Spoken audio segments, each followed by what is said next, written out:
I'm excited to be back recording today. It's been the last episode I checked, was October 11th. It is now, at the time of recording this, it is December 1st. It's been a fucking minute. It's been so long, but like, not for lack of trying or wanting to like record or whatever. Honestly, half the time, like when I go down there to Miami on like a Saturday and I wake up and I go, I gotta drive back, I don't feel like recording.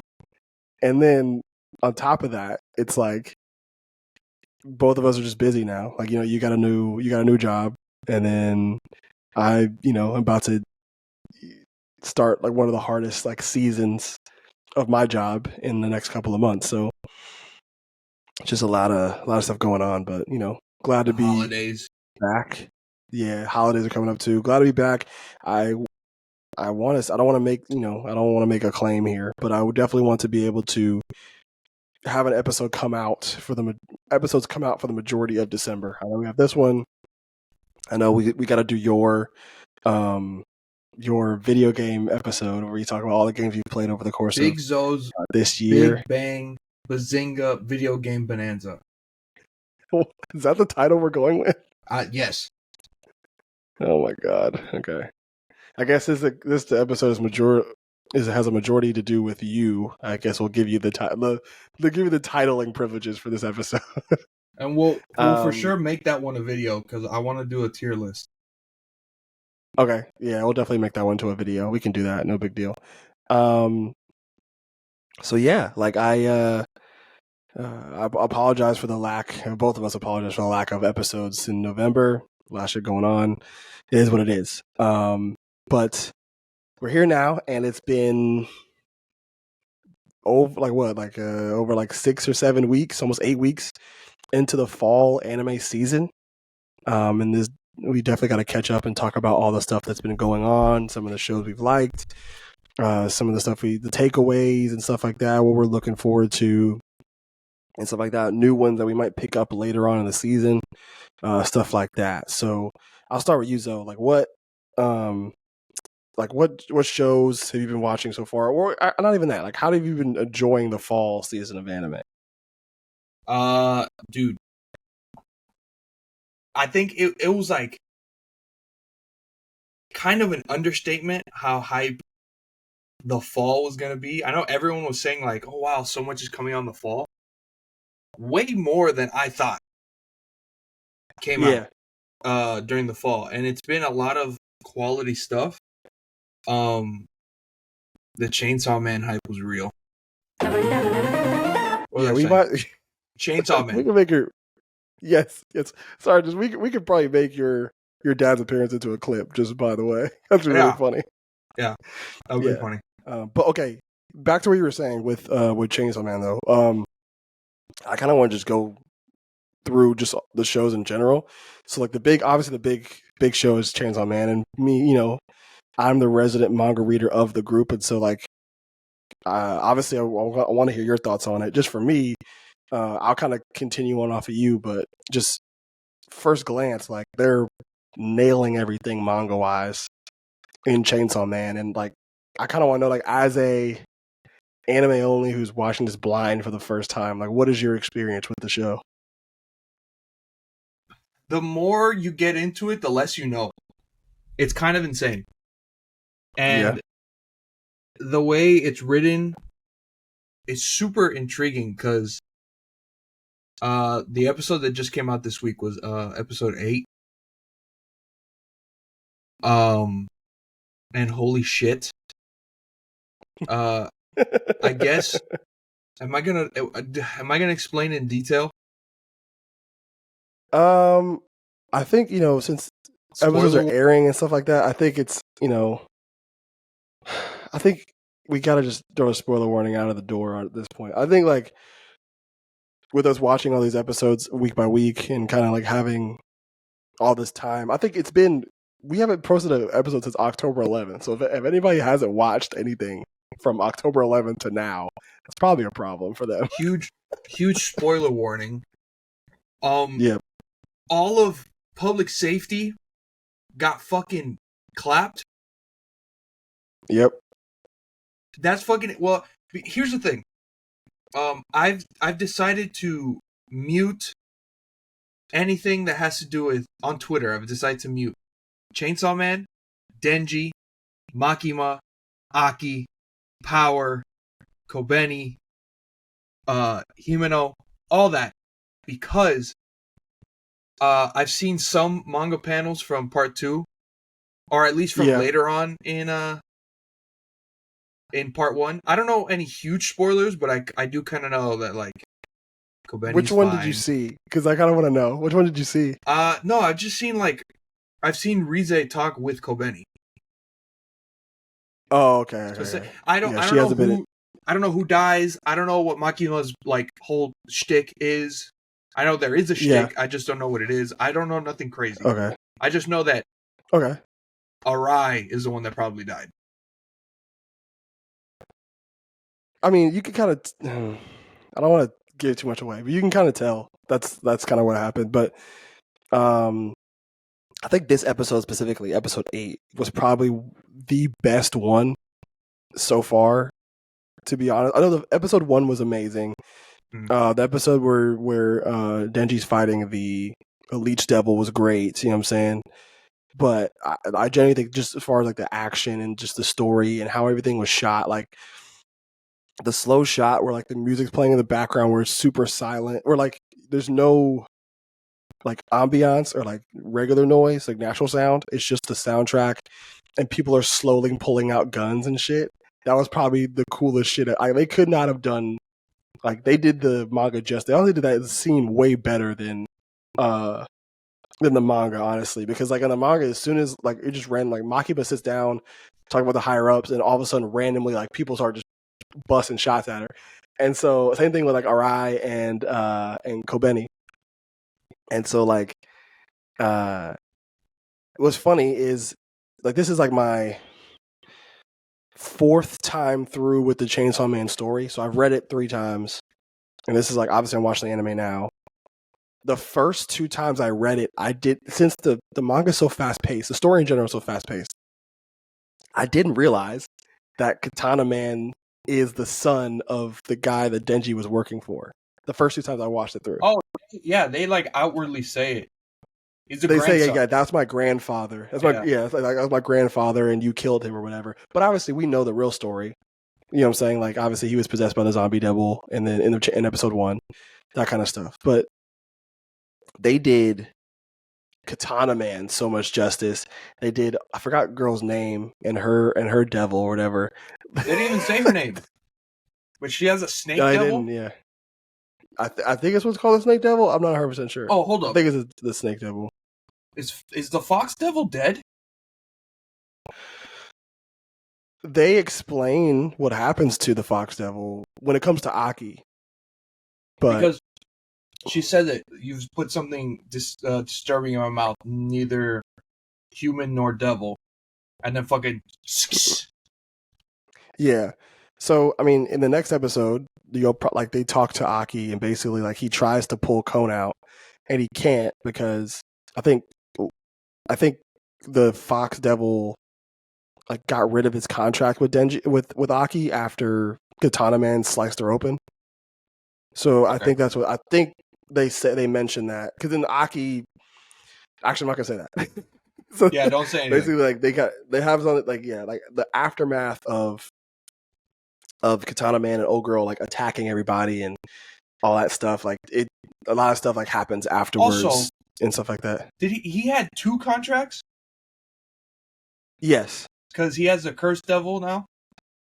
So he well, not now, but so he's always he's Sword is? always had the needle devil, or I think it's called, or something like that, or I think it's called like the needle devil. Basically, with that sword, it's not a regular sword; it's a needle.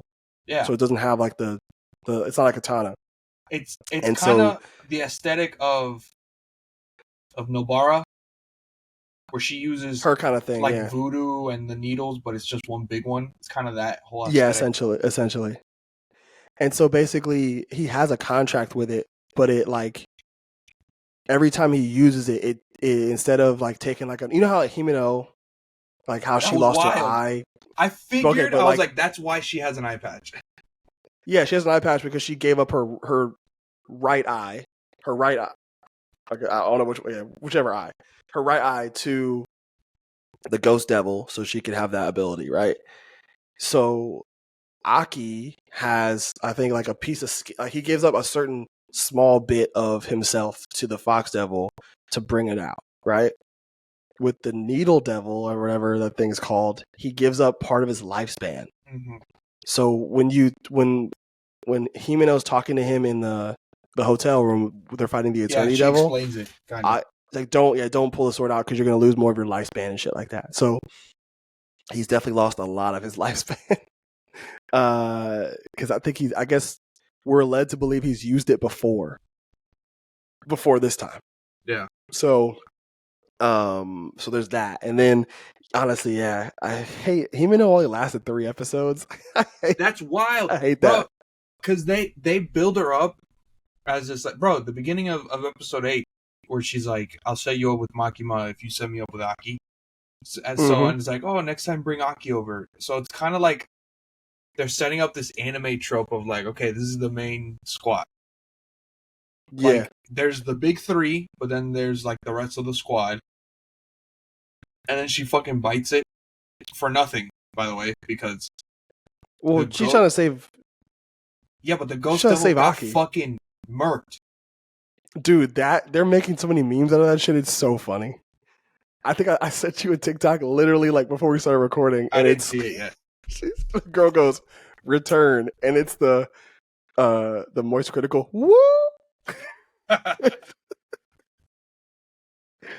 or like they did one where it was the Discord server logging off. Yeah, it's so funny, bro. But like, I feel like this fucking also the fucking show's called Chainsaw Man. I know Denji's. I want to say fine, but I mean, yeah. As far as like he goes, he's not really a fiend, he's a devil. So like, and neither he kind of is operates in the same. Katana Man, Katana then, Man, right? Okay. Yeah, neither is Katana Man. So like that's a whole other thing, and you kind of learn more about that later on too, and some stuff gets like revealed, not like directly where they tell you, hey, here's how this works. It's kind of like, I don't know, it's weird how they kind of explain it, but I'm honestly interested to see where they leave off on this, because I don't think they're doing 2 cores. I think it's just going to be Just 12 or 13 episodes or something like that. 12.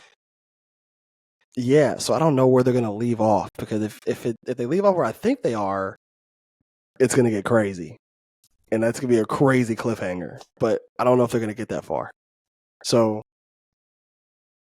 yeah, that's basically the whole Chainsaw Man. The Chainsaw Man experience has been phenomenal. I think from an anime reader and just from from your perspective as like a anime only first time watcher. So I think it's solidified my favorite of the year. really, Yeah, dude, it's insane. Bro, I was laying down watching the episode Tuesday, and then when the whole shit happened, I literally got up. I was like, what? Yeah, no, it's just crazy. Oh, yeah, that's a good show. But like I said before, I'm also watching Witch from Mercury, and I'm liking it a lot. That's the first. It's This is good. the first Gundam I've ever watched. Is it? I've never seen any other Gundam. Yeah, I mean, I started watching. I don't know if I think I mentioned this like earlier, but I've been watching Iron Blooded Orphans, and that one is phenomenal. It's really good. It's more obviously like a big chunk of Gundam in general is like the political tug of war that people play and the schemes behind the scenes and stuff like that. It's not just a lot of mechs doing cool shit. You know what I'm saying?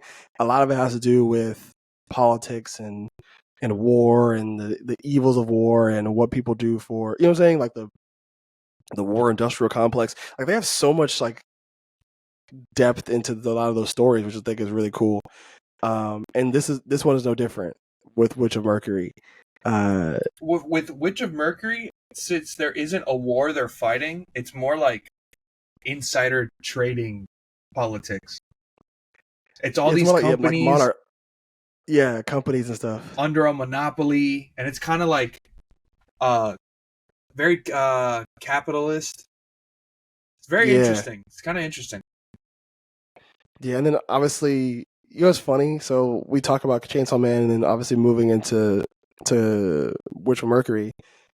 Kobeni and Suleta are almost the same character, but people for some reason kind of like Suleta more than Kobeni. But you know, Well, it's because it is what it is. Suleta has to still be a main character, so she Yeah, has to have some redeeming characteristics, which she does. Like she's super nice and this and that and blah blah blah. With Kobeni, there isn't that much depth because she's a side character. So they just play her that's off true. as a goofball. Yeah. Okay, but real quick, to go back to Chainsaw Man, the Kobeni hate is unnecessary. Very unnecessary. I think the Kobeni hate and the Kobeni simp are equally unnecessary. They're equally unnecessary. I think Kobeni is a great character. I love Kobeni. Dude, she's written I think she's a really funny well. character. Yeah, and like obviously you're not like she represents a lot of people. Like if real life people were devil hunters, like in the public sector, like that would be a lot of people. Like I, you know what I'm saying? Like I don't think like too many people would be that level headed or that like crazy or stoic enough to like how Aki is or how Himeno is. Like they're not people aren't crazy enough to like people are gonna be Kobeni. That's why Especially if you Homeboy. put him in a no, I go don't. ahead. I don't know blonde guy's name. They haven't said his name in the show yet. But he tells Himeno like the only hunters that devils are afraid of are the ones with screws loose. Oh, the old guy? Oh yeah, he's one of my favorite characters too. He's really cool. Yeah, they haven't said his name yet. But but yeah, I don't know. It's just really funny. And then like the scene where she like goes super ballistic in and like she gets super crazy, like people are like, oh my god, like I I hate know what you Kobeni. are. Exactly. Like I hate Kobeni. Like why does she sound like that? It's like I don't think people really even like people that read the manga were like, this is not how I pictured Kobeni to be. Like, did y'all really read it then? Listen, Because she looks, because that is literally her to a T. listen. This connects. What I'm about to say connects to something else in pop culture, but I'll say it afterwards. Okay. People are annoyed because you're reading it, so people make up their own voice for her. And since people are like, I guess a lot of people simp for her, it's probably a voice that they don't find annoying. But they don't realize that Fujimoto wants her to be this fucking insane. And like this was kind of like the main point. So it's like it doesn't matter. Like I feel like no voice could live up to the voice that people created in their heads. Because give her a sexy VA and it like doesn't match the character, and then people will be Not at all. People will be disappointed either way. Yeah, exactly. And Like people will be mad, like, oh, she doesn't sound like frantic enough, and then other people are like, oh my god, she doesn't. You know what I'm saying? Yeah, I could. and then that ties in to. I don't mean to defend this actor, but I'm defending the movie. Okay. Anyone they chose for Mario would not have been sufficient. Okay, here we go. So people need to get over it because the movie looks cool. Yeah, okay, yeah. Like just random tangent. Like this, the the movie looks good. I 100% believe the movie looks good. I just, you know what I'm saying? Like you're correct. You know what I'm saying? And I fully believe that there's no voice or any voice actor that could potentially be a better substitute to play Mario because Mario doesn't have any fucking lines. He doesn't talk. It's Charles Martinet going, wah, wah, wah, wah, wah. That's what You I'm know? saying. So if you want Which, to have a Illumination movie where Mario doesn't say 2 words to anybody, like I guess. which is like I do understand what people say. Like it is kind of a weird casting choice, but they wanted a star cast. What do you want? Fucking Tom Holland? Because that's the other choice. I guarantee you that would have been the other choice. That would have been worse. Oh boy, that'd have been honestly worse. Not gonna lie to you, but okay. Um, yeah. So okay, could go back to Anime. Gundam. I think go back to anime because I know we'd get on that Mario soapbox forever, honestly. Um, but yeah, so like Witch of Mercury, right? Definitely think the choice to have a more woman led cast in a sense is cool, and let's give a huge shout out to accurately and well drawn characters. They finally have a black character who looks fucking cool. He has It looks a accurate. little bit of a high top, right? The fade on the side with the fro. It's just like, and he looks good. Doesn't have huge lips. You know what I'm saying? Just crazy. His character and his boy are so funny because they're always betting on shit. Yes, I think that's so funny. dog. They're the best. I love the character design on that show. I think might be my favorite of the year. I just love how all the characters look. Yeah, they look. Even the fucking everything's Earth like girl with the big fucking pink hair. I think her character design is super, super like I don't know. It's fun. Yeah, and they're not trying to do too much with the characters either. They're not trying to make any like obviously the characters have their own like styles and stuff like that, but you can't really do too much because they're all in school uniforms. You know what I'm saying? So the over the top characters with over the top personalities are over the top. Like Ghoul, I don't know how to say his fucking name. He has like pink and purple hair, and he wears his jacket like on his shoulders.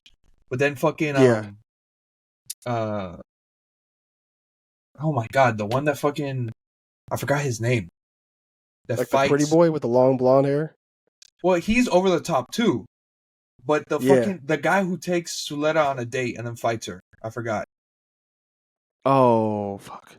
I forgot his name too. But he's very stoic, so he has like normal, calm what hair. is his name? His whole design is calm. Like everything makes sense. Yeah. I kind of like his character too because you can tell like he's that. There's he's gonna see a lot more character. Yeah, he's gonna have a lot of character development because like he's like that real like not like an asshole, but like he's just very blunt and stoic and to the point. I don't know. Are you caught up? Not all the way, no. So have you seen him fight Suletta? I think I'm like right before that episode. But okay, I know it's coming. Yeah. So there's like a whole backstory for him, and it's kind of crazy. Yeah, but I'm not fully caught up with that one yet. I got kind of behind low key, so like I haven't caught up on My Hero. Even though I'm not caught up on My Hero, I'm not caught up on Spy Family. I'm not caught up with Bleach. It's kind of bro. I need to talk about it though. I need to talk about it. I'm sorry. I need to talk about it. Okay, dude. Bro, they could not have done a better. Man, redeemed is an understatement. Oh my god! Like these fight scenes are great. The Yamamoto versus Old Man Yama versus Yahweh was phenomenal. Like they added so much shit to it. The Lord? Yeah. That's how you spell his name. Or you say his name. Like YHWACH. That's how Kanye says. Oh Lord. Yeah, let's not bring that name up here on the pod. We don't want that kind of attention. um, but yeah, like that fight was phenomenal. Just everything looks like movie quality, and I think it's great. And I think the way they do flashbacks is pretty funny, like a pretty like neat way of doing it. Because obviously, like flashing back to earlier episodes, like it's usually sometimes the same animation style. Yeah. But since Bleach is more like early 2000s animation style, they treat it like it's like a VCR tape.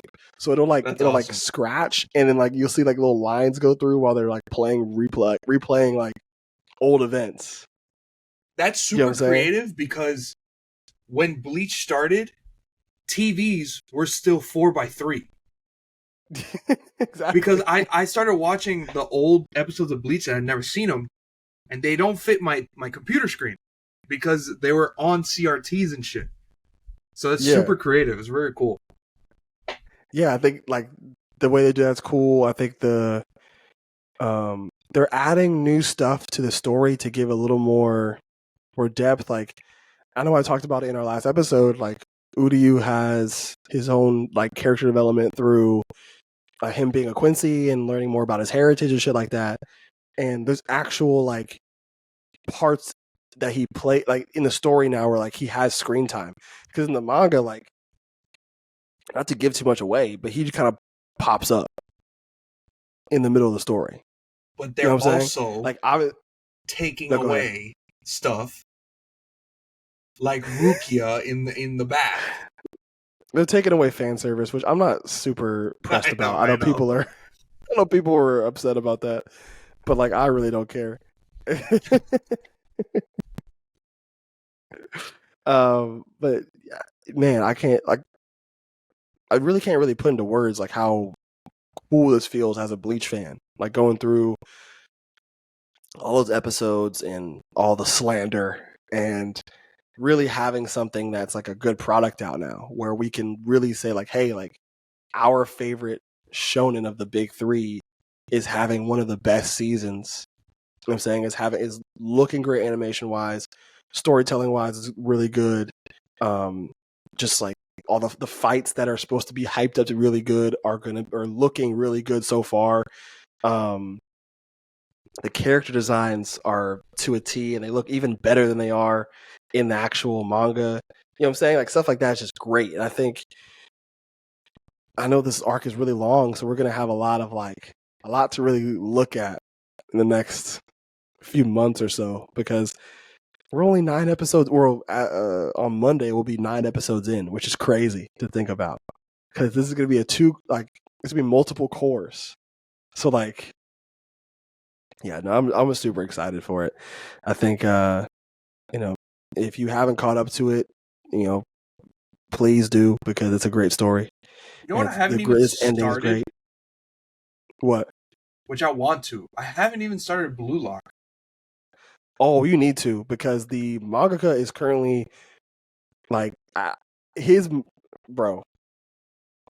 Since the World Cup is going on, this mangaka has probably gotten a shitload of money and a lot of traction for his manga that's currently still in serialization. Like he's still making chapters. Like he probably got greenlit for way more of a story now, because Japan is in the World Cup. So like, picture this, right? Blue Lock, the manga, gets popularity. Then it gets an anime adaptation. The anime adaptation is great. People are loving it. Japan is in the World Cup. They win their first game against Germany, right? And get this, the jerseys they're wearing, right, are basically inspired by the jerseys that Blue Lock wears in their story. Yes, that's pretty cool. Right, so like you get the backing of, like, you get the manga like helping out with Blue Lock and the jerseys. You get the fact that the story's great right now, and Japan just qualified for the round of 16. I know.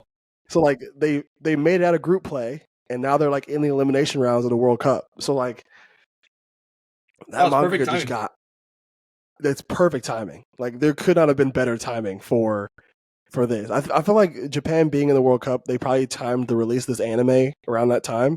So I think that's probably a good job on their part. But I'll say this, like it's in that Blue Lock as a story is in that like it's not as realistic as like a Haikyuu, but it's not as out of in left field as Kuroko no Basket. If that makes sense. Mhm. Like it's like a really good medium. So where it kind of gives you this like Squid Game esque kind of like eliminate like survival of the fittest soccer setting where like all these really good strikers or forwards are brought to this facility to be the best striker in the world not in the world, well, be the best striker in the world for Japan, right? If you don't live up to those expectations or you don't do well in certain things, you get kicked out and you can never play soccer again, right? So it makes for some really intense moments, but everything is rooted in very real soccer terms. Like nobody has special moves. They have like techniques and like talents that they are good at. Like Isagi, the main character, he's really good at like spatial awareness. Like he like understands where everybody else is on the field and can like in the story's terms smell when a goal's coming. Like he just kind of like instinctive feel for when a goal's coming or something like that. Yeah, like that's his talent. Other people have ones where they just like are really good at dribbling, like Pachira, who's like my favorite character. He's super cool. So yeah, like that, like it's a cool medium where it's not like fully just straight sports realism, but also gives it that extra element like Kuroko's basketball does.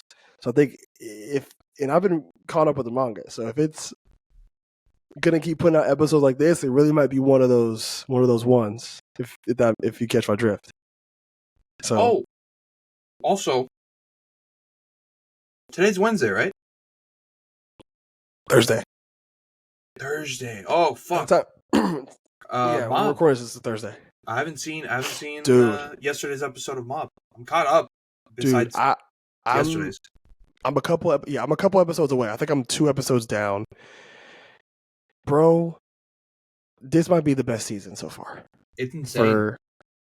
It's so good. But not in a way where. No, go ahead. There's one episode that I don't know if I like. Which one is it? I don't know if you're caught. You said you're a couple episodes behind. Okay, so I literally just ended the episode where, what is his name? The little green ghost. Dimple. Where Dimple like sacrificed himself to keep Mob alive in the thing. I almost cried. That was so sad. That's an awesome fucking episode. It's a great episode. There's an episode. I'm not gonna spoil anything crazy. Okay. I wouldn't say it's a filler episode because half of this anime is a slice of life. Yeah. But it has to do with the telepathy club. Yeah. And then they do something for Tomei. And then for like the whole episode, I'm sitting there and I'm like, wow, this animation is like the way they're moving, it's like they have extra frames on them. It's very like, yeah. But it's like kind of a cute choppy episode. No, it's not choppy. Yeah. It's it's not choppy. Smoother. But there's no fighting. So I'm there and I'm like, wow, this is an interesting, idea for them to. And then at the end, something happens, and I'm like, what? And then during the credits, they're not playing the song. It's something else that happened because of what happened, but it's played off kind of as a joke. And I'm sitting there and I'm going, I don't know how I feel about this at all. I guess I need to get to that episode right now. Honestly, we're done recording. I might just watch some, but it's just a little odd, a little off-putting. Yes. But man, like as far as obviously the animation and fights are always going to be great. Mob Psycho Oh yeah. 100 is just like you know when watching that show, that's what it's going to be about. So I I'm don't not know really tripping on why. any of that stuff. I don't know why. I fucking love during the intro. I love the two cuts.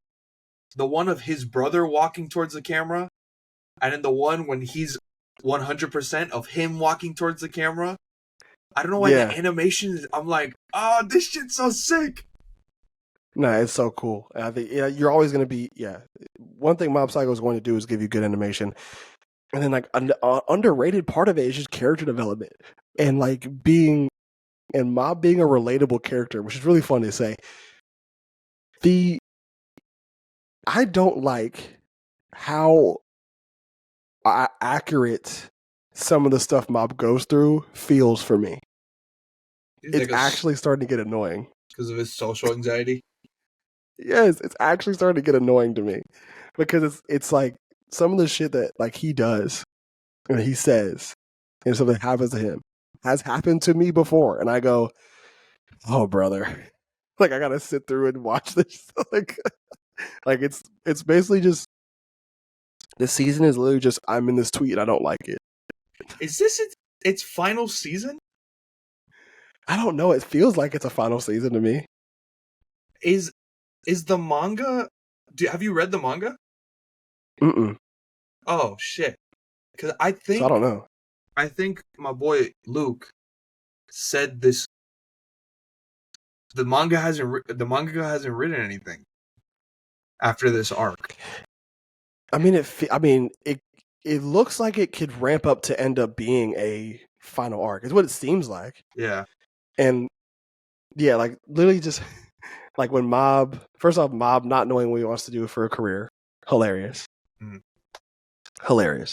Second, when he sees that like people are looking at him, like girls are looking at him, or like he talks to multiple girls in a day, and then he sees like he feels like it can see like multiple girls like looking at him and talking about him, and him getting this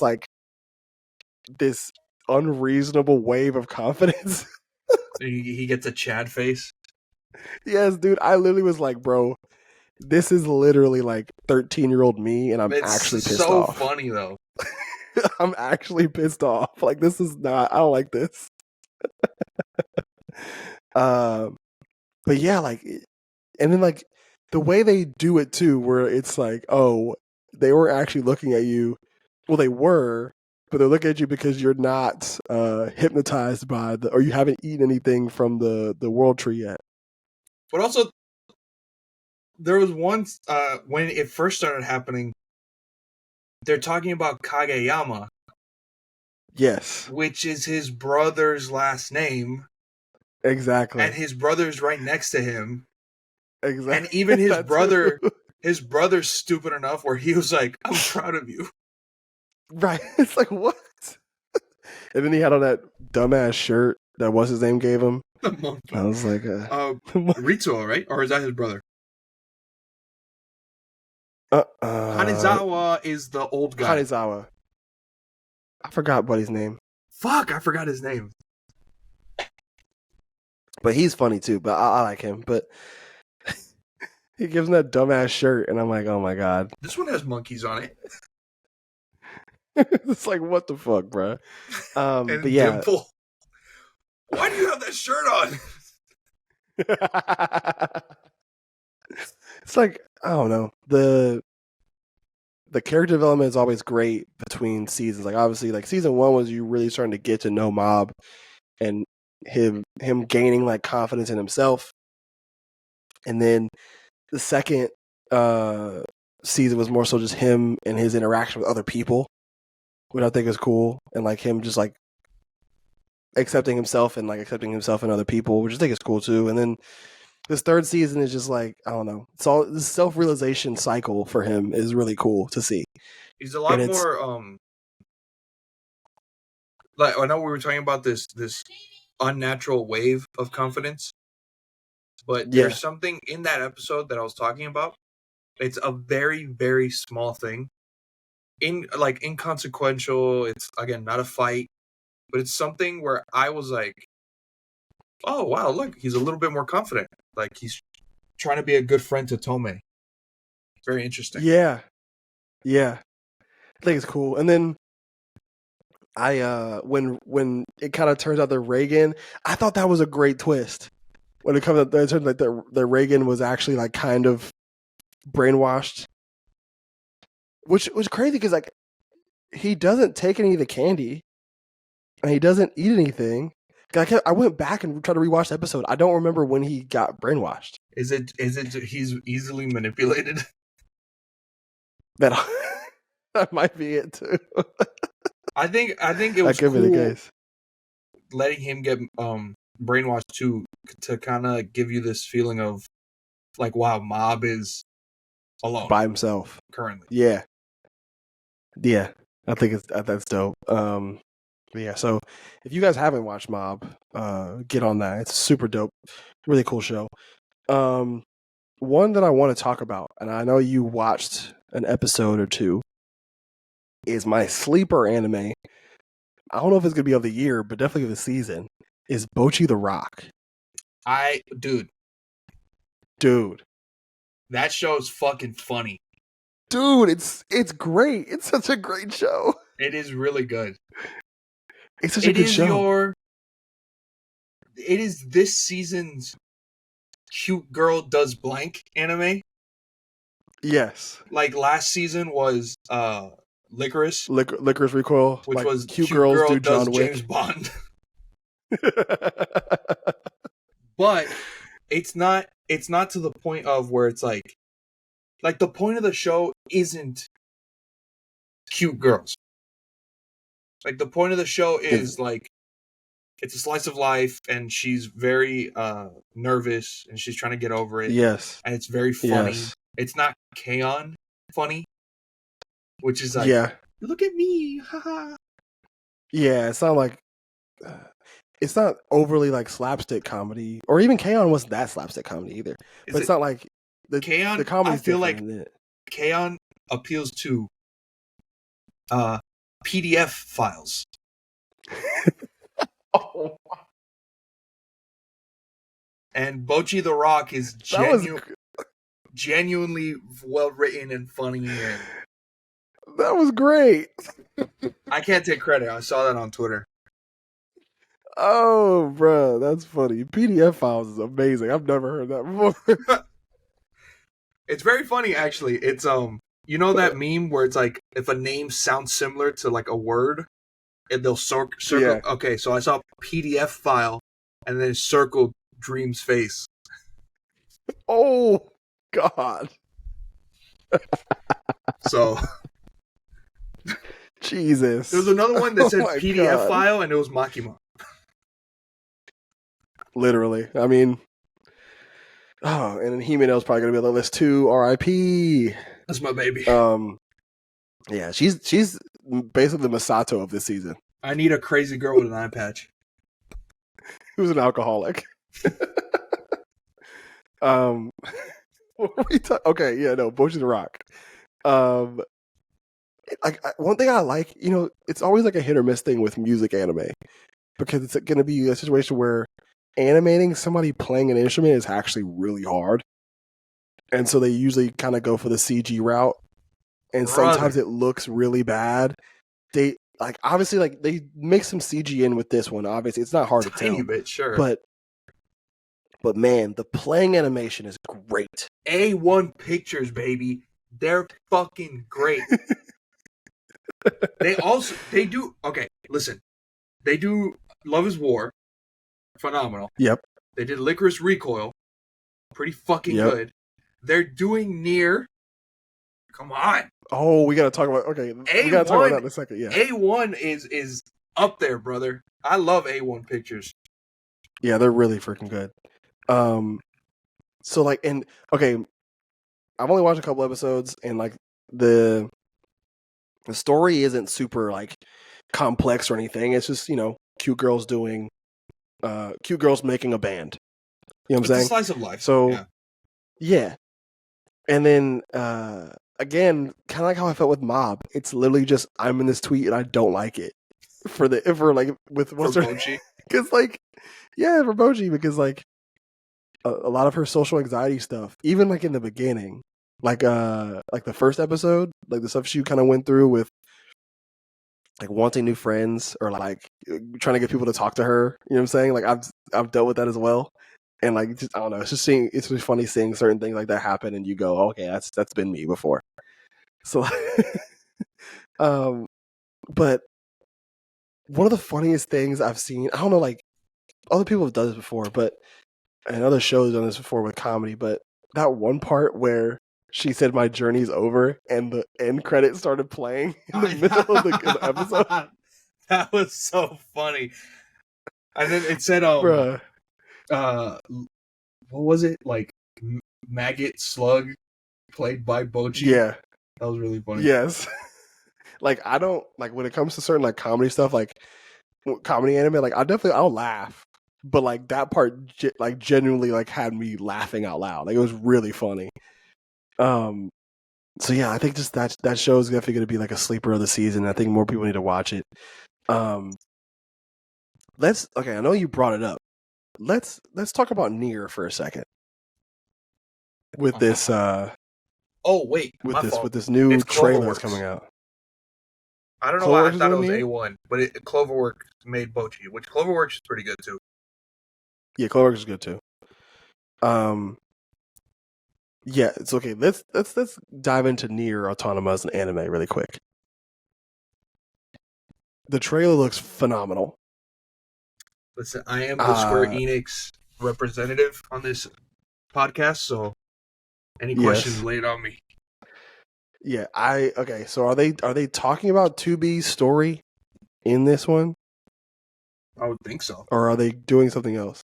Like I saw the trailer and I saw the visuals. Like it looks like they have 2B and I think they have like another boy with the same like design kind of as 2B. No, it's 9S. Are those like 9S? Okay, he's part of the game. He's part of the story. Okay, well, I mean, okay, because like as far as my knowledge of Nier goes, I just see 2B and that's it. So, okay, so without giving you, bless you, without giving you huge spoilers, all I'm gonna say is, the game has, I think it's 5 real endings. The game has 26 endings in all, one for every letter of the alphabet, but the first 5 are the only ones that are like the true story. Because there's like, I got ending F once, which was, as 2B, I ate a fish, and since she's an android, she died. Oh yeah, I remember seeing something like that. Yeah, it's like really like it's like an instant death, isn't it? Yes. So endings A, B, C, D, and E are the only ones that matter. And like ending A, you play as 2B, and then ending B, you play as 2B again, but after ending A. So ending A really isn't even an ending, technically.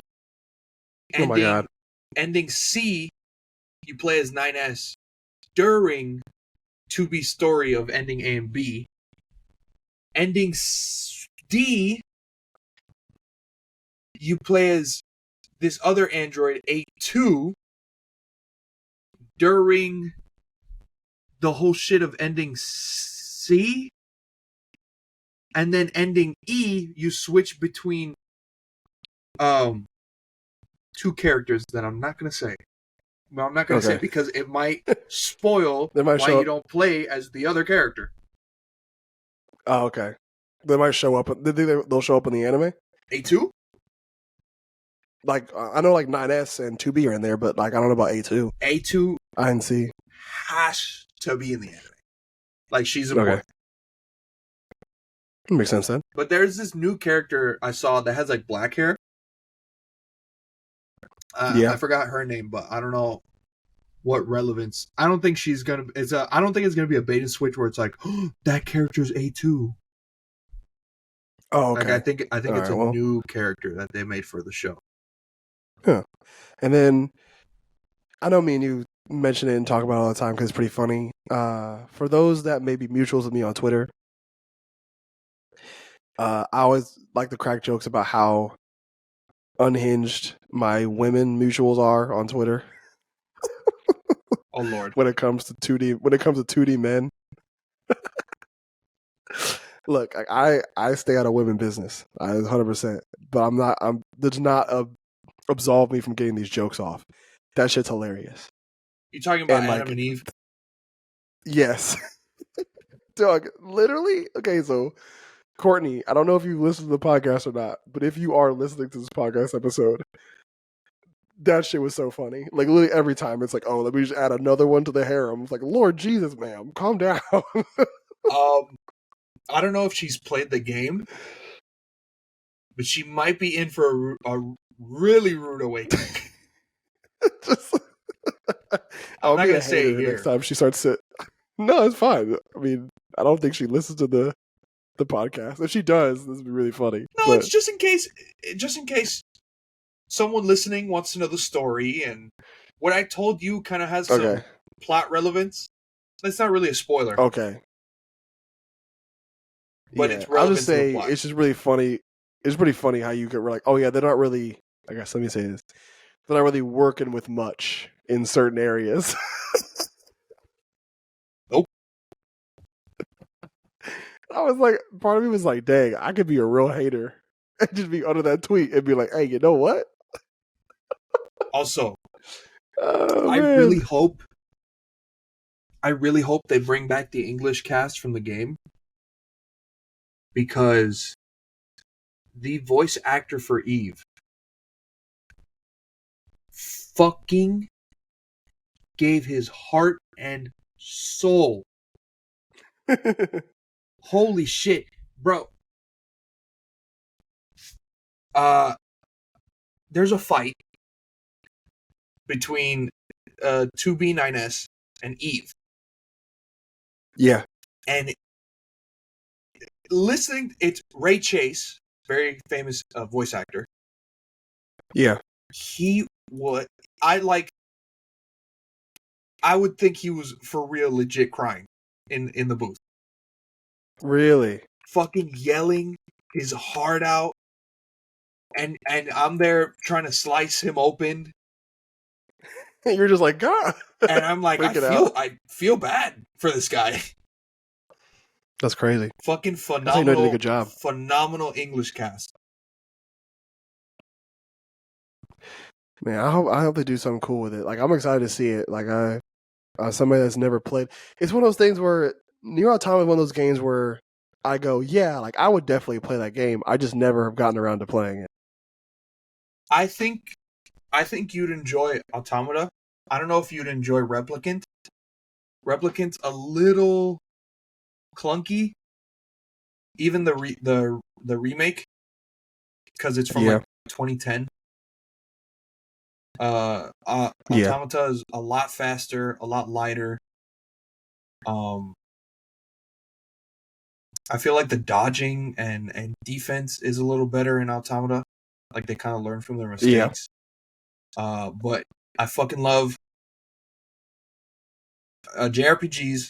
I fucking love Square Enix. And I fucking love Yoko Taro. That guy's fucking insane. The creator of the Nier series. That man is a nutcase, bro. Do you know that Nier is a spin-off of Drakengard? I remember you telling me that something where like the original story is like not like it's a spin-off of something. It's not like it's their own original thing. So it is a spin-off of a game, another Square Enix JRPG that kind of has its own cult following, but hasn't made another game in a while. I think it's Drakengard 2 that also had like 6 endings. And Nier is a spin-off of Drakengard 2 ending E. Only. So one of the endings Yes. that happens in Drakengard is what happens for Nier Automata. Is the introduction of the Nier universe. Oh wow. And then something happens at the end of that ending, specifically only that ending, because if you play Drakengard 2 and get ending B, technically that's I don't know, like a different timeline or whatever. Yeah. Yeah. But so something happens in ending E, and I feel like Yoko Taro's like, oh, I could build something off of this, which he does. And then there's a huge twist at the end of the original Nier. Do you care? Yeah. Nah.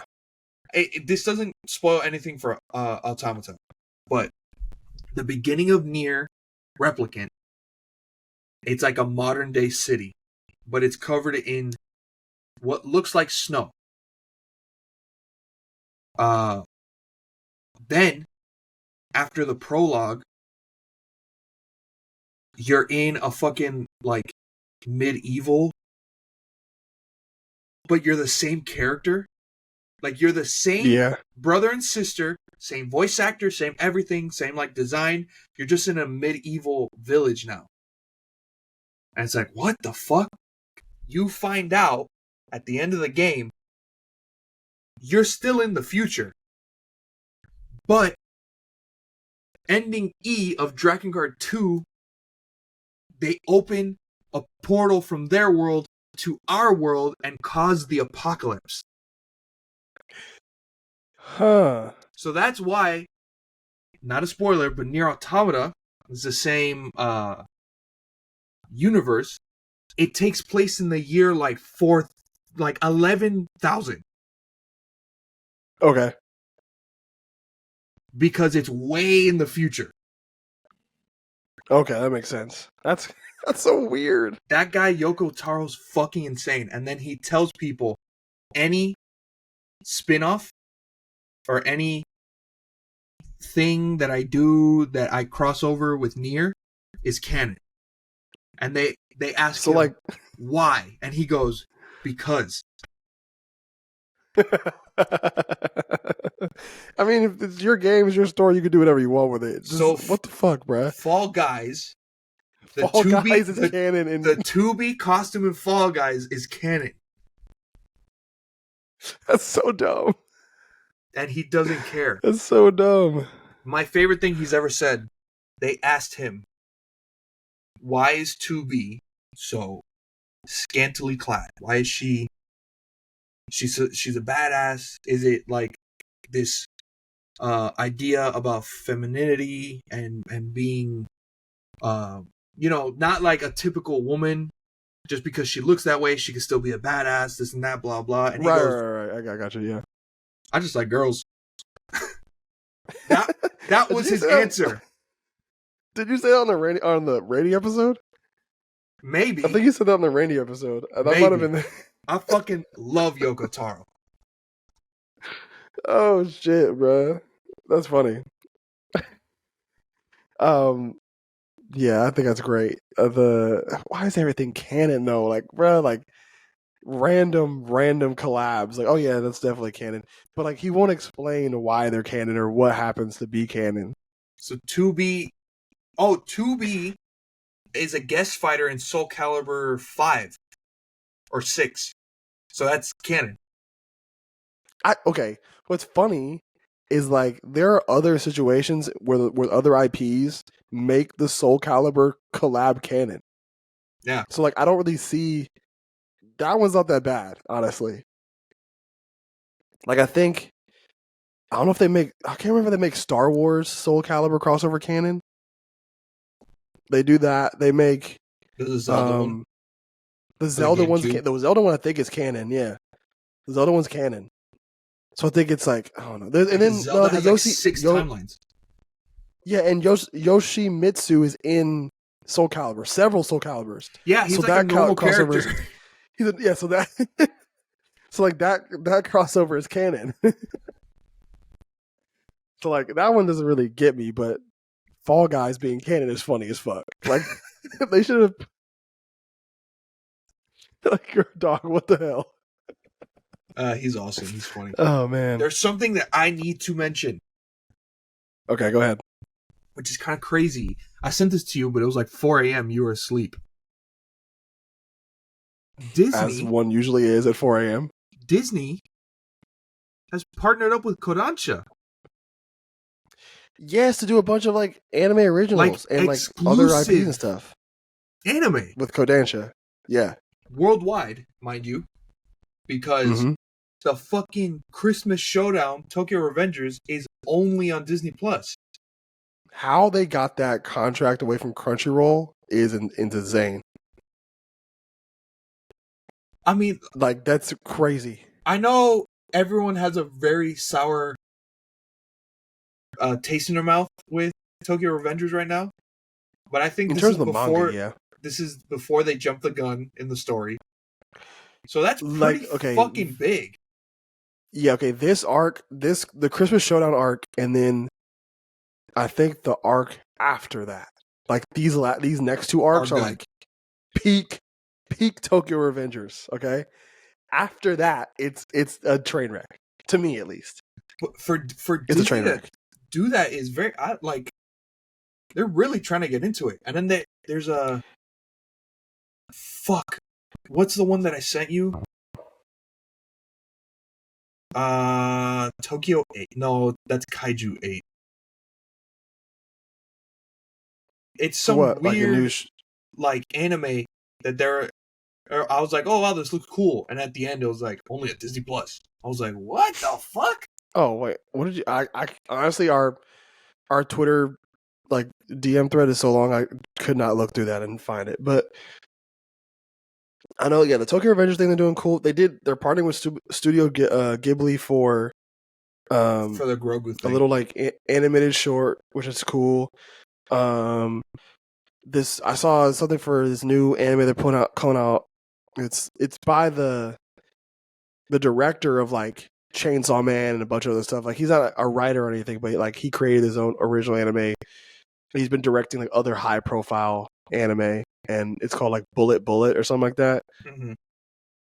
Haven't really seen too much promotional art for it. But yeah, I think it's like capitalism is a funny thing. I'll tell you that much. Like, just randomly Disney goes, yeah, anime seems cool. Let's hop on that wave. I mean, You know what I'm saying? I feel like this will get anime more. I don't know. Maybe it doesn't need the it exposure depends anymore. It depends. Maybe like It 5 depends years ago. because you get okay, but think about this though. Like, so you have Crunchyroll, which tried to establish a monopoly on not tried to establish, but like essentially looked like they were going to establish a monopoly on anime licensing by buying Funimation, right? They haven't fully merged their libraries. It's been a long time. They haven't fully merged their libraries, so that's a whole other conversation. Then you have the High Dive graveyard. You have the Amazon Prime graveyard. You have the Disney Plus graveyard. You know what I'm saying? Where a lot of those really high profile shows, you have the Netflix graveyard, where a lot of shows that would be really good just get absolutely gutted and killed by other platforms that are not Crunchyroll.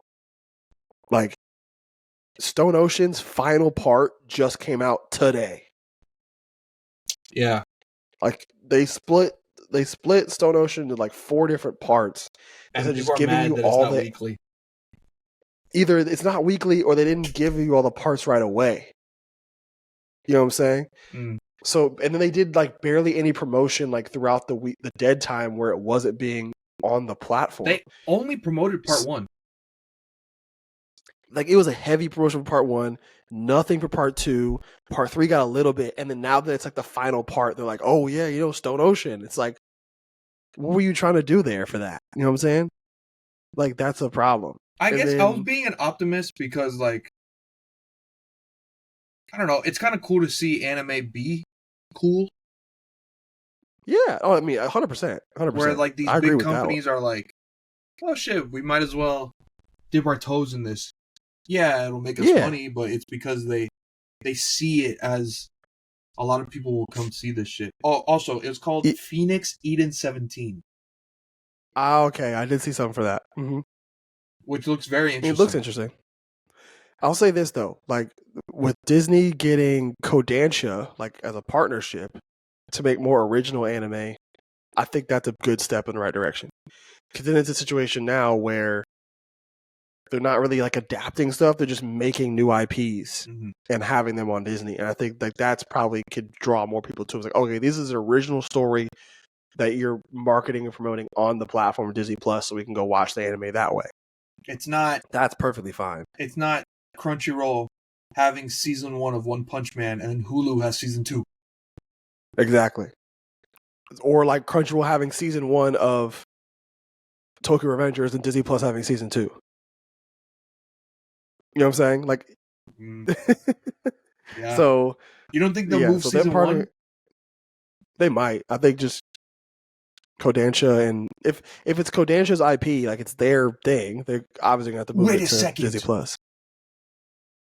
You don't think they're gonna have Attack on Titan, do you? That's Kodansha. Know. Dog, if they put the final season on Disney Plus, that's gonna ruin it. I mean, it's gonna ruin the flow. I have Disney Plus, but I think their contract will be like, yeah, we'll give you Tokyo Revengers, but let's finish Attack on Titan. Could you imagine every season of Attack on Titan is on Crunchyroll, and then all of a sudden you gotta move, which is, it's funny, which Crunchyroll's a free app. It's for free if you watch it with ads. You know what I'm saying? If you pay for it, it's like $8. Disney Plus is not free. Mm-hmm. You know what I'm saying? So people are just gonna be either pirating it or not watching it if it goes to Disney Plus. Shit, people might be doing that with Tokyo Revengers, honestly. That's why I say having original IPs with Kodansha makes more sense. Because you don't run the risk of shows getting pirated or just straight up not watched. Which brings me to my gripe that I've had since the beginning of this fucking year with summertime rendering.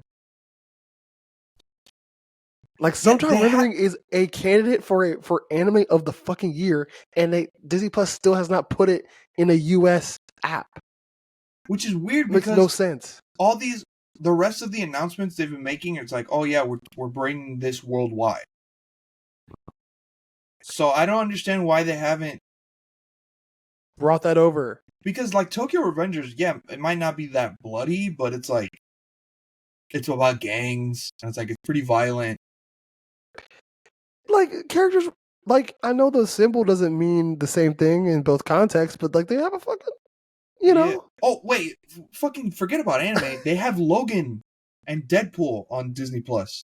So exactly, I don't understand. Like, sometime rendering, like, through my mutuals and the general consensus of that show is that it's a anime of the year candidate. But how are the rest of US or American anime fans supposed to know that if they are not able to see it legally? Mm-hmm. You know what I'm saying? Like, illegally, whole other story. But legally, like, you can't watch it because it's not on the Disney Plus American versions, which is so stupid to me. So, but yeah, like, the different platforms having anime is not a problem. It just becomes a problem where, like, certain platforms that aren't free from the outset have anime. You know what I'm saying? Yeah. Like Amazon Prime having Vinland Saga, another anime that was probably one of the best of that year that came out, is on Amazon Prime. Nobody talked about it because nobody has Amazon Prime Video. You know what I'm saying? Yeah. Akiba Maid War is a show that I really wanted to watch this season, but it's on High Dive, and High Dive is also like a free anime platform, which is fine. I don't know. Is it free? But I don't know. I can't. I think I'm assuming that High Dive is free. I've been trying to watch fucking the vampire one since the summer. Yeah, but it's on High Dive, and I don't want to add another app to my anime watching like thing. And High Dive's UI is actual dog water. Like, it's so bad. The UI sucks. Is it worse than Amazon? It's kind of close, dude. Bad. the High Dive UI is so bad. Are Like it's UIs actually patented? bad. Like, why can't people just copy? Other people's UIs? I don't. Yeah, I, I mean, I would assume certain UIs have to be patented. There's no way they're not. bro, just make that shit look like Netflix, but make it blue instead of red. Right, bro. Like, what are we talking about right now? Like, like yeah, no, the High Dive's UI is bad, and then it's also just like another app I gotta add. So like, I just really don't feel like. Oh, were you talking about Call of the Night with that vampire one? Yes, Okay, yeah, that's on High Dive too. It's so stupid, but I give a Made More looks so much fun. It's like a great show, but I'm I not don't gonna even know go to what that High is. Dive to watch it. I can't. I mean, I just seen like a bunch of like clips and pictures of it, and it looks really funny, and it looks like really like it's not like a cute girls doing whatever thing. It's just like another like random thing. I don't know. It's like weird, but it has something to do with like a made battle royale apparently. That's funny. With like, but like yeah, like it's really annoying. But whatever. Is it weird? Because I'm looking at, I still had Ray Chase up. Um, is it weird that Netflix sometimes has their own dub?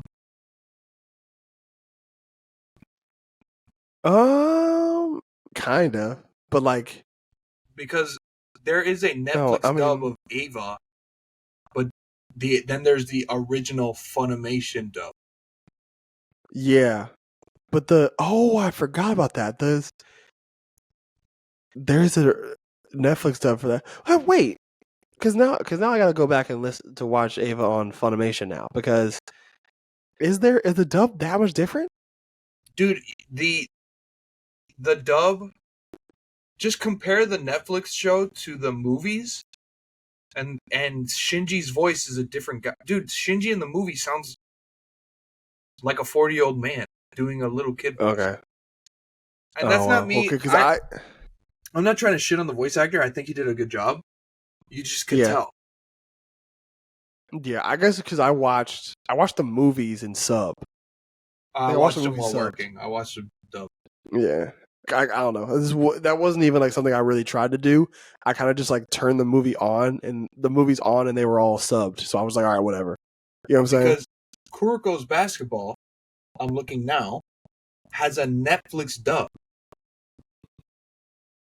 Now, is the Netflix dub the one that they use for every single platform, or is it just on Netflix? I think it might be just on Netflix That's really weird. because I watched Kuroko's Basketball on Crunchyroll, and then also watched it on Was there a dub on Crunchyroll? Funimation. I think it's on Funimation. Funimation has a dub for it, and I don't know. I'd have to go back and like watch the Kuroko's Basketball dub on Netflix now too. Because now what the fuck? I hadn't realized they were doing that for a bunch of different titles. Because like usually like the main people that are dubbing are used to be Funimation. Like Funimation was the place to go to get dubs. And like I thought those dubs just translated over to Netflix when they got the rights to those shows. I didn't realize they were making new dubs. I mean, they do, but it's like right here. Oh, fucking Ray Chase was Gendo in the Netflix redub. Because I know Wow. the English voice cast for the Ava movies are the OGs. Yeah. So I don't understand why they're doing that. That's weird. I guess this is part of their contract. They probably don't want to pay. This is probably another thing. They probably don't want to pay the original voice actors for the dub. They probably just get their own dub and then not pay them as much. Oh shit, Ray Chase which is is also Noctis. Huh. This guy's sick. I need to finish that fucking game. God damn. I All always the get super deep into the game and then drop it. all the fucking DLC's free on PlayStation now. I have like the deluxe edition. Like I have this shit with all the DLC on it. Yeah. You gotta finish It's because it's been out for so long. I gotta finish the fucking game. It's fucking good. There's only one part of the I game get I super fucking deep. hate. This is one where you don't have any weapons. You just wander around that corridor the whole time. Yes. Have you gotten there? I think I'm getting to it. I think I'm getting close to it. It's towards the end of the main story. Pisses me off. It's just like I get super deep. Like I want to like explore more and do more stuff with the game, and then I just get like something else comes up, and I just stop playing. But it's not like a bad game. I think it's really fun. But Before we sign off, yes, I need to we mention gotta talk something. about music Rex too. I need to We gotta mention talk about something music real too. quick. Go ahead. What is it? Weebs not referencing anything Japanese as anime challenge level impossible. What the fuck? That pissed me off. I'm playing God of War and it's great. I love it. And then someone posted a clip of it in Japanese and they're like, "This is anime." It's just Japanese. It's just a Japanese dub.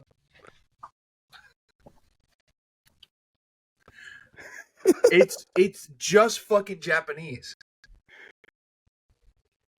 Like I fucking know. Yeah. Like I'm the biggest weeb in my friend group here, and I really want to go to Japan and this and that and blah blah blah. And I make all these jokes, but I'm not gonna fucking go to. If when I go to Japan, I'm not gonna go eat somewhere and be like, "Oh, this is like anime." It's stupid. Like, can people just like be normal? Yeah.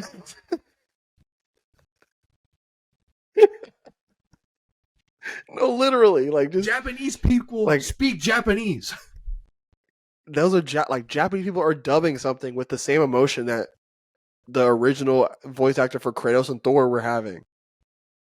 Like, what are you talking about? Yeah, they're just Japanese actors. I saw that tweet. I saw that tweet too. I saw that tweet before you tweeted about it too.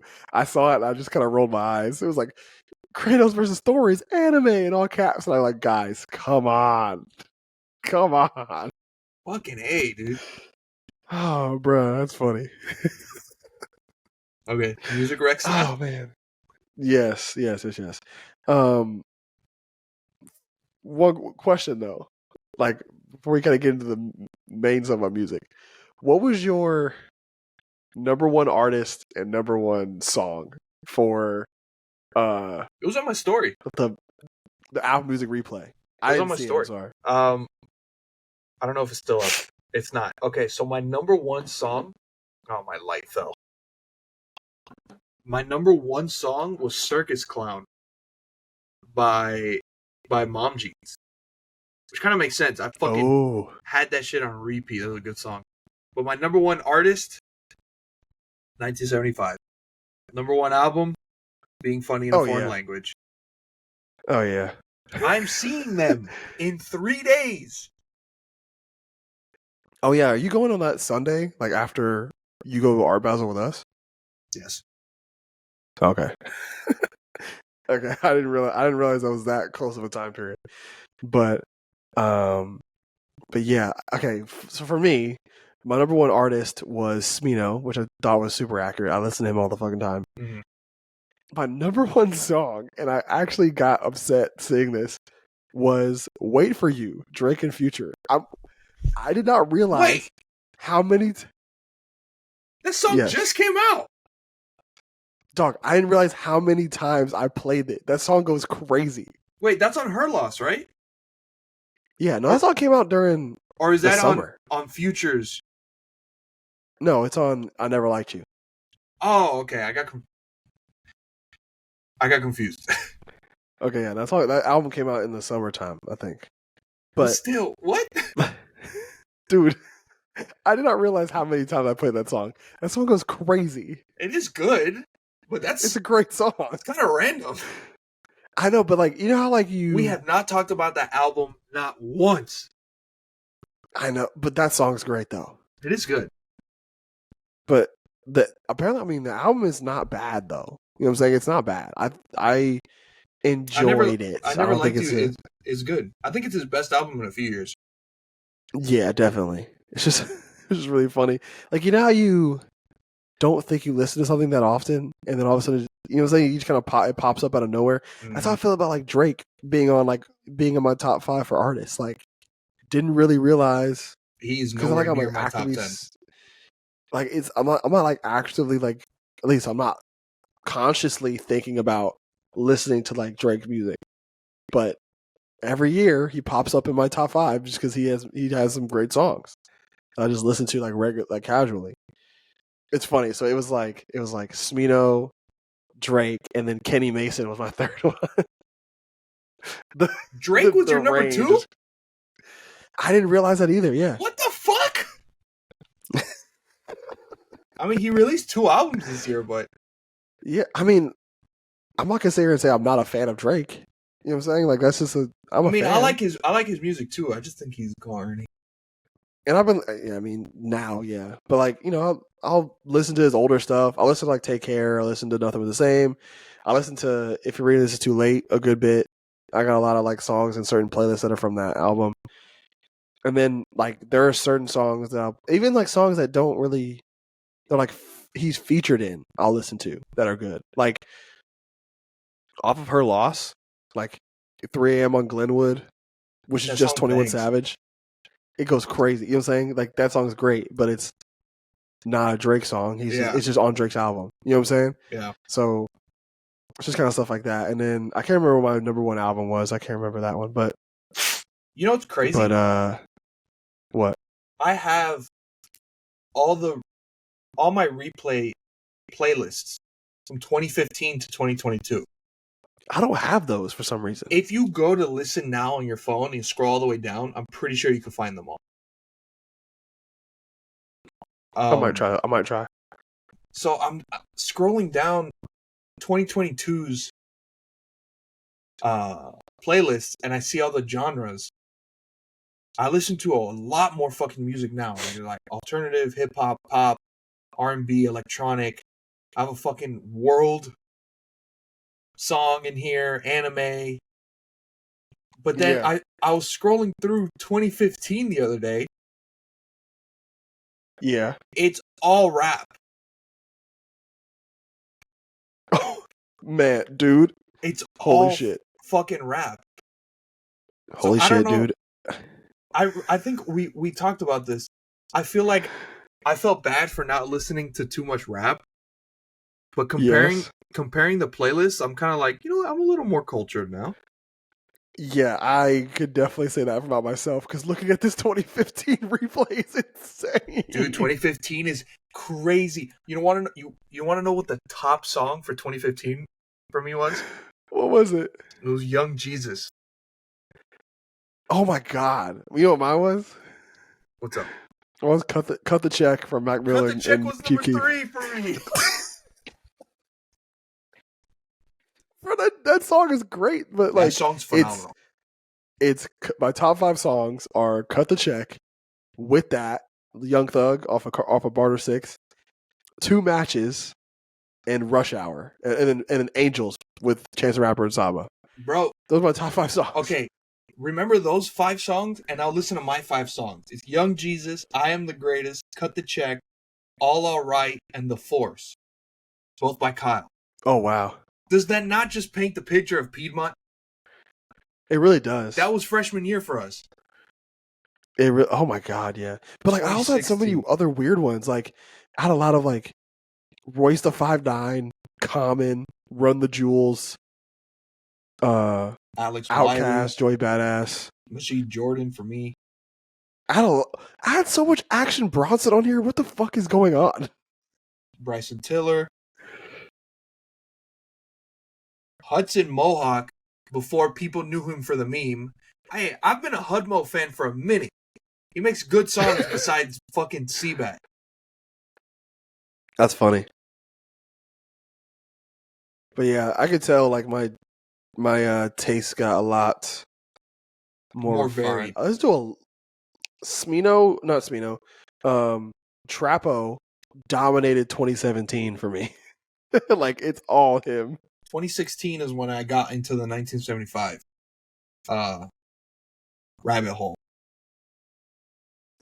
Because that's when I Like It When You Sleep came out.